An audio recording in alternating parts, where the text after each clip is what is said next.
এটা কিন্তু একটা কিতাব, সবকিছু সংযুক্ত, একে অপরের সাথে সংশ্লিষ্ট। তো আমি আপনাদের দেখাবো কিভাবে এই সূরাটি সূরাতুল কমারের সাথে যুক্ত। অল্প একটু দেখাবো, খুব বেশি বিস্তারিত বলবো না এই বিষয়টি নিয়ে। এরপর অল্প করে দেখাবো কিভাবে এই সূরাটি আবার সূরাতুল আল ওয়াকিয়ার সাথেও যুক্ত। তাহলে আমরা বুঝতে পারবো এই সূরাটির পরিবেশ কীরকম। এরপর ইনশাআল্লাহ তাআলা আমরা সূরাটির ভেতরে প্রবেশ করব। সূরাতুল কমারের ভেতরে একদম শুরুতে ইকতারাবাতিস সাআতু ওয়ানশাক্কাল কমার ওয়া ইন ইয়ারাউ কুল্লা আয়াতিন ইউরিদু ওয়া ইয়াকুলু সিহরাম মুস্তামির। নবীজি সাল্লাল্লাহু আলাইহি সাল্লামকে যে মুজিজা দেওয়া হয়েছিল তা হলো যে তিনি চাঁদের দিকে ইশারা করলেন আর চাঁদটি দুই ভাগ হয়ে গেল। পুরো আরব অঞ্চল এটা দেখেছিল, সবাই এটা দেখতে পেয়েছিল। এমনকি শুধু তাই নয়, অনারব অঞ্চলগুলোর যেখানে তখন রাত ছিল তারাও এই ঘটনা দেখতে পেয়েছিল। এজন্য ইসলামিক বিবরণ ছাড়াও অন্য স্থানের বিবরণও আছে এই ঘটনা সম্পর্কে। এই ঘটনা সম্পর্কে পার্সিয়ান বিবরণও আছে, বাহিরের অঞ্চলের বিবরণও আছে এটা নিয়ে। কিন্তু যাই হোক, কুরাইশরা এটা দেখল। এরা ছিল নবী সাল্লাল্লাহু আলাইহি সাল্লামের আশেপাশেরই মানুষ। তারা রাসূল সাল্লাল্লাহু আলাইহি সাল্লামকে দেয়া এই মুজিজা প্রত্যক্ষ করেছিল। সেটা কি ছিল? চাঁদ দ্বিখণ্ডিত হওয়া। আল্লাহ এটা কিভাবে বর্ণনা করেন? আল্লাহ বলেন, ইকতারাবাতিস সাআতু ওয়ানশাক্কাল কমার। সময় যখন ঘনিয়ে এসেছে আর চন্দ্র দ্বিখণ্ডিত হয়েছে। কিসের সময়? কি নিয়ে বলা হচ্ছে? বিচার দিবস। কেন জানেন? কারণ আল্লাহর এই অলৌকিক ঘটনাগুলো, বিশেষ করে আল্লাহ তো আগেও মুজিজা দিয়েছিলেন। আল্লাহ মুসা আলাইহিস সালামকে মুজিজা দিয়েছিলেন, আল্লাহ ঈসা আলাইহিস সালামকে মুজিজা দিয়েছিলেন। এটাই প্রথম অলৌকিক ঘটনা না, কিন্তু এই মুজিজা দেয়া হয়েছে রাসূলুল্লাহ সাল্লাল্লাহু আলাইহি সাল্লামকে। আর রাসূলুল্লাহ সাল্লাল্লাহু আলাইহি সাল্লাম হলেন বিচার দিবসের সবচাইতে নিকটবর্তী, বিচার দিনের সবচাইতে কাছাকাছি। তাই তাকে যখন কোনো মুজিজা দেয়া হলো, আপনি বুঝে নেবেন যে অন্য যে কোনো নবীর চাইতে সেই সময় সবচাইতে নিকটে চলে এসেছে। এজন্যই তিনি বলেন, আন ওয়াসাকা হাতাইন, আমি আর সেই সময় হলো যেন পাশাপাশি দুটি আঙুল, পাশাপাশি দুটো আঙুল ধরুন। বিচার দিবসের এতটাই কাছাকাছি নবী সাল্লাল্লাহু আলাইহি সাল্লাম। এখন নবীজি সাল্লাল্লাহু আলাইহি সাল্লামকে একটি মুজিজা দেয়া হলো। আপনারা বলুন তো কোনটি? কোন মুজিজা দেয়া হয়েছিল? চন্দ্রের দ্বিখণ্ডিত হওয়া। আর আল্লাহ এটি ব্যবহার করে বলেছেন যে সময় খুব কাছে চলে এসেছে।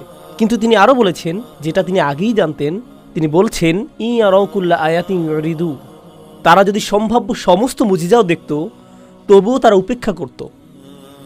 চাঁদের দুই ভাগ হওয়া ভুলে যান, যদি আল্লাহ দুনিয়াটাও দুই ভাগ করে দেখাতেন তবু উপেক্ষা করত। ওয়া ইয়াকুলু সিহরুম মুস্তামির, তারা বলতো এটা তো দেখি চলমান জাদু, কিভাবে সে করলো, এটা কি ধরনের জাদু? এটাকে তারা ঈমান বলতো না, তারা কি বলতো? জাদু। এখন পার্থক্যটা কি দেখুন। এখানের প্রত্যেকটি শব্দ আমাদের ভালোভাবে বুঝতে হবে। জাদু শব্দটি ব্যবহৃত হয় যখন আপনি কোনো কিছুকে কমন সেন্স দিয়ে সংজ্ঞায়িত বা ব্যাখ্যা করতে না পারেন। জাদুকে বিশ্বাস করা একরকম অদৃশ্যকে বিশ্বাস করার মতোই। কারণ কাউকে বাতাসে ভাসতে দেখে, জাদু করতে দেখে আপনি যদি বলেন আমার কাছে কোনো বৈজ্ঞানিক ব্যাখ্যা নেই, আমার কোনো যৌক্তিক ব্যাখ্যা নেই, এখানে রহস্যময় কিছু একটা হচ্ছে, আমি জানি না এটা কি। তাই প্রকৃতপক্ষে যখন আপনি কোনো কিছুকে জাদু বলছেন, এটা এক প্রকার ঈমান বিল গায়ব হয়ে যাচ্ছে, অদৃশ্যে বিশ্বাসের মতোই হয়ে যাচ্ছে। হ্যাঁ, ভুল ধরনের অদৃশ্যে বিশ্বাস, কিন্তু কোনো এক প্রকার অদৃশ্যে বিশ্বাস তো অন্তত পক্ষে। তাই আল্লাহ এখানে যা বলছেন তা হলো, যদিও তারা মেনে নিচ্ছে যে এখানে কোনো বাহ্যিক শক্তি চলমান আছে, তবুও সেটার কৃতিত্ব তারা আল্লাহকে দেবে না। এখানে এই কথাটাই বলা হচ্ছে। এমনকি যখন চাঁদটিও দুখণ্ড হয়ে গেল, তারা একে কি বলেছে? জাদু। তারা মানতেই পারছে না যে এটা আল্লাহর পক্ষ থেকে। এছাড়াও এটাকে জাদু বলা মানে, যা বললাম আমি, প্রমাণ ছাড়াই বিশ্বাস করা। আগেই চলে গিয়েছেন। যদি আপনি বলেন যে আমি শুধু দেখেই বিশ্বাস করব, কমন সেন্সে সেটা আমাকে বুঝতে হবে। যদি কমন সেন্স নিয়ে কথা বলতে হয় তবে জাদু বলা উচিত নয় আপনার। তাই তারা কমন সেন্স ছাড়লেও ঈমান গ্রহণ করবেই না, এতটাই গোয়ার হয়ে গিয়েছিল তারা। এছাড়াও অন্য কিছু বলার আগে পূর্ববর্তী জাতিরাও কি একই ধরনের ভুল করেছিল? নবীরা তাদের মুজিজা দেখাতেন, তবুও তারা মানত না, সেটাকে জাদু বলতো। তারা তো এই ভুল বারবার বারবার বারবার করেছে। তো এটা তো পুরো বিশ্বের ইতিহাস, সমস্ত নবীদের ইতিহাস আলাইহিমুসসালাতু ওয়াসসালাম। এখন একই ভুলের পুনরাবৃত্তি কারা করছে? কুরাইশ। এখন এগুলো কোন সূরার শুরুতে আছে? সূরাতুল কমার। এটা কি নবী সাল্লাল্লাহু আলাইহি সাল্লামকে দেয়া একমাত্র মুজিজা? নবী সাল্লাল্লাহু আলাইহি সাল্লামকে চন্দ্র বিদীর্ণকরণ দেয়া হয়েছিল, কিন্তু তাকে এর চাইতেও অনেক বড় কিছু দেয়া হয়েছিল। চন্দ্র বিদীর্ণকরণের চাইতে অনেক বেশি শক্তিশালী কিছু। কি সেটা? একদম ঠিক, কোরআন। সেটা কোরআন। তো দেখুন, নবীজি সাল্লাল্লাহু আলাইহি সাল্লামকে একাধিক মুজিজা দেওয়া হয়েছে। ছোট একটি মুজিজা হলো চাঁদের দ্বিখণ্ডিত হয়ে যাওয়া। আর বড় মুজিজাটি কি? কোরআন। সূরাতুল কমার ছোট মুজিজা দিয়ে শুরু হয়, সূরাতুর রহমান শুরু হয় বড় মুজিজা দিয়ে। আর রহমান আল্লামাল কুরআন, বড় মুজিজা।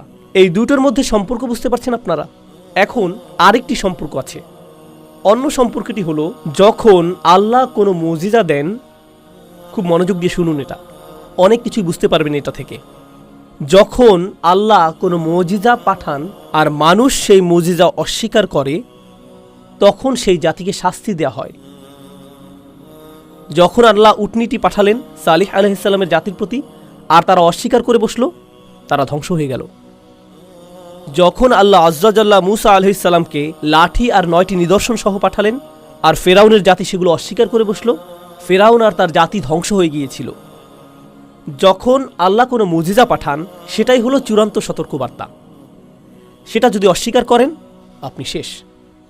খুব ভালো করে লক্ষ্য করুন, বার্তা আর মুজিজার মধ্যে কিন্তু একটা পার্থক্য আছে, দুটি ভিন্ন জিনিস। আমি আবার বলছি, যেন মনে রাখেন, বার্তা আর কি মুজিজার মধ্যে পার্থক্য আছে। প্রত্যেক নবীর একটা বার্তা আছে, আর প্রত্যেক নবীর একটি মুজিজাও আছে।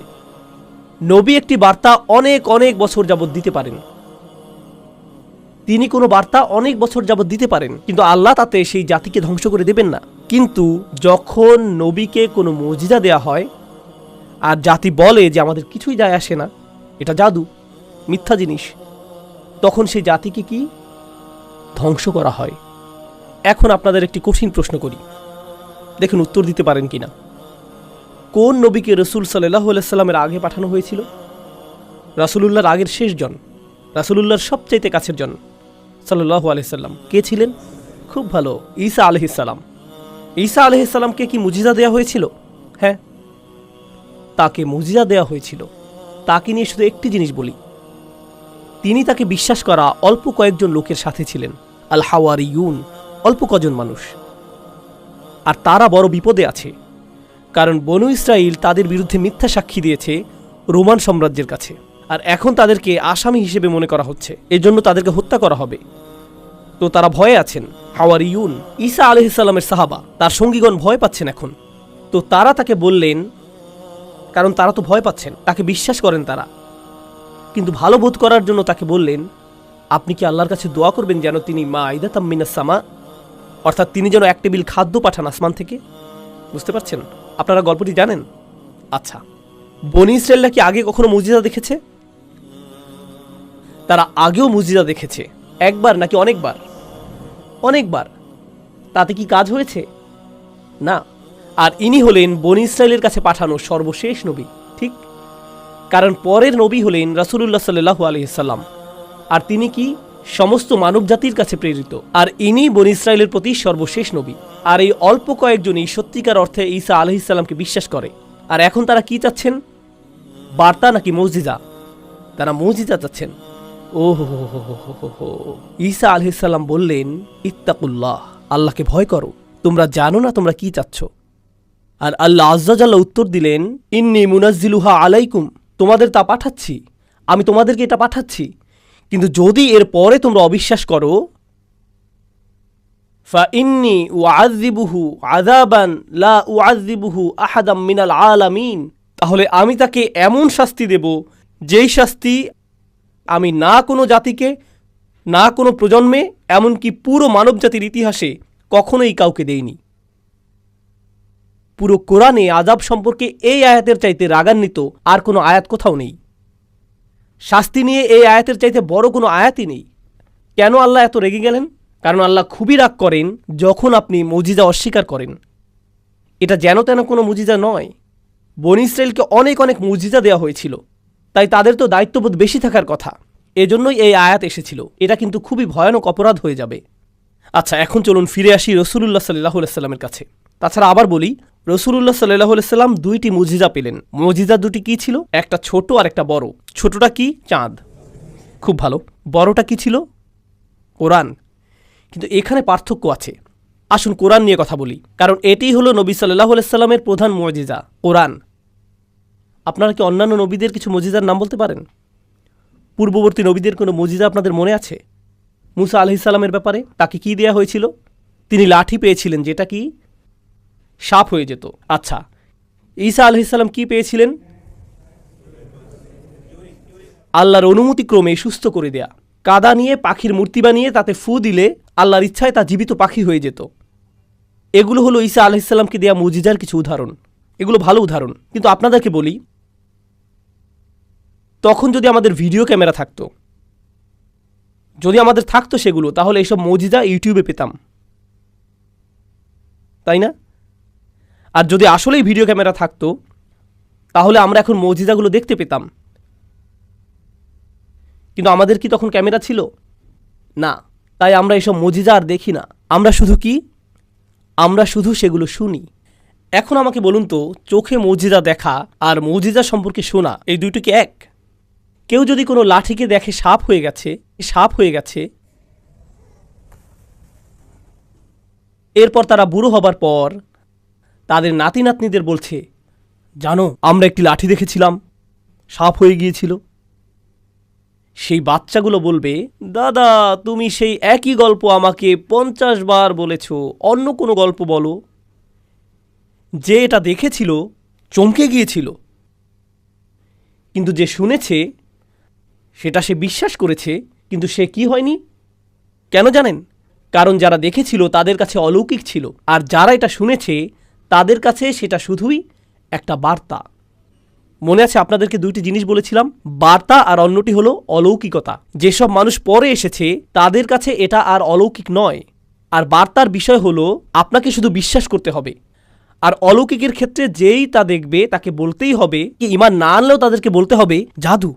তাদের কোনো অবাক করা কিছু বলতেই হবে।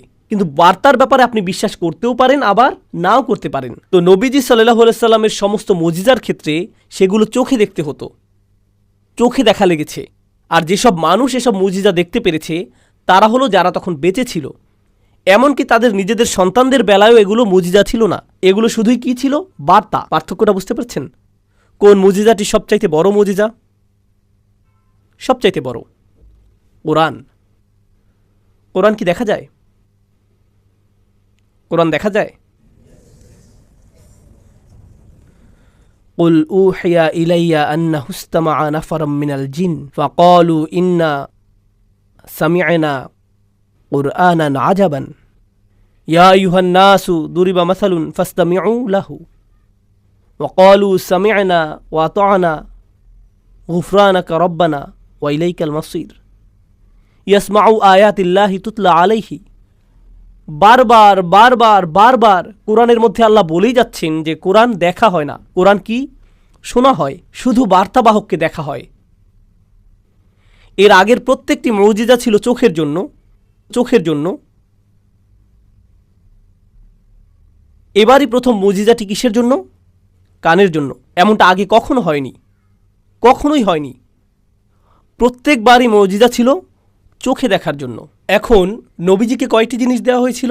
আপনাদের দুইটি জিনিস বলেছি, একটি বার্তা আর একটি মুজিজা। নবীদের ইতিহাসে আলাইহিমুস সালাতু ওয়াস-সালাম প্রথমবারের মতো বার্তা আর মুজিজা দুইটি একই জিনিস। বার্তাটি কি? কোরআন। মুজিজাটি কি? কোরআন। দুটোই এক। এর আগে কখনো এমন হয়নি। দুটো সবসময় আলাদা ছিল। সালেহ আলাইহিস সালামের বার্তা ছিল একটি, আর সালেহ আলাইহিস সালামের মুজিজা ছিল উট, তাই না? উটটি বার্তা ছিল না, শুধুই মুজিজা ছিল। মুসা আলাইহিস সালামের বার্তা ছিল একটি জিনিস, আর মুসা আলাইহিস সালামের মুজিজা ছিল সেই লাঠিটি। সেটা লাঠি ছিল, লাঠিটি বার্তা ছিল না, মুজিজা ছিল। রাসূলুল্লাহ সাল্লাল্লাহু আলাইহি সাল্লামের সাথে কি হয়েছিল? কোরআনই হলো বার্তা, আবার কোরআনই হলো মুজিজা। এমন আগে হয়নি। এটা একটু জটিল। কারণ যদি এটা মুজিজাই হয়, তবে মুজিজা অস্বীকার করলে কি হয়? আপনাদেরকে আগেই বলেছি, যে জাতি মুজিজা অস্বীকার করেছে তারা ধ্বংস হয়েছে। কিন্তু আল্লাহ আজ্জা জাল্লা সূরাতুল কমার, আমি এখনও সূরাতুল কমার নিয়ে বলছি। আমাদের শুরু করতে হবে। তবুও সূরাতুল কমারে আল্লাহ বারবার বারবার বলছেন, তিনি ধ্বংসপ্রাপ্ত জাতিদের কথা বলছেন। কাযযাবাত কওমু নূহিন ফাকাযযাবু আবাদান ওয়া ক্বালু মাজনুন ওয়াজদুজির ফাদাআ রাব্বাহু আন্নী মাগলুবুন ফান্তাসির। আরে ভাই, বারবার বারবার এক নবী, এরপর আরেক নবী, এরপর আরেক নবী, আর তাদের জাতির কি হচ্ছে? বারবার ধ্বংস হচ্ছে। আর প্রত্যেক ধ্বংসের পর তিনি বলছেন, ওয়ালাকাদ ইয়াসসারনাল কুরআনা লিযিকরি ফাহাল মিন মুদ্দাক্কির। আমি কোরআন সহজ করেছি যেন তোমরা বার্তা হিসেবে মনে রাখতে পারো। কারণ যখন কোরআন মনে রাখা সহজ এটা বলবেন, তখন আপনি মুজিজার কথা বলছেন না, বার্তার কথা বলছেন। বার্তা মনে রাখতে হয়, পুনরুল্লেখ করতে হয়। এই বার্তার সুবিধা নাও, এই বার্তাটির সুযোগ গ্রহণ করো। তাই আল্লাহ কোরআনের বার্তাকে বড় করে দেখাচ্ছেন সূরা আল কমারের ভেতর। কোরআনের অন্য দিকটি কি? মুজিজা। যদি কোরআন মুজিজাও হয় আর কুরাইশ তা অস্বীকার করে, তাহলে তাদের সাথে কি হওয়ার কথা? কিন্তু আল্লাহ তাদের প্রতি বেশি বেশি করুণা করেছেন, যেমনটা আগে কখনোই করেননি। তিনি যদিও তাদেরকে কোরআন দিয়েছেন, তবুও তাদেরকে ধ্বংস করেননি। আর রহমান আল্লামাল কুরআন, তিনি বলেননি তবুও তাদেরকে ধ্বংস করেননি। তিনি বলেননি আল খালিক আল্লামাল কুরআন, তিনি বলেছেন আর রহমান আল্লামাল কুরআন। এটা যদি অন্য কোনো মুজিজা হতো, অন্য কোনো নবী হতো, তবে তোমরা ইতিমধ্যেই ধ্বংস হয়ে যেতে, তোমরা ইতিমধ্যেই মরেই যেতে। যেহেতু তিনি আর রহমান, যিনি বার্তা আর মুজিজা একই সাথে দিয়েছেন, তিনি এখনও তোমাদের ধ্বংস করেননি। আপনারা এই দুইটি সূরার মধ্যে সম্পর্ক বুঝতে পারছেন এখন?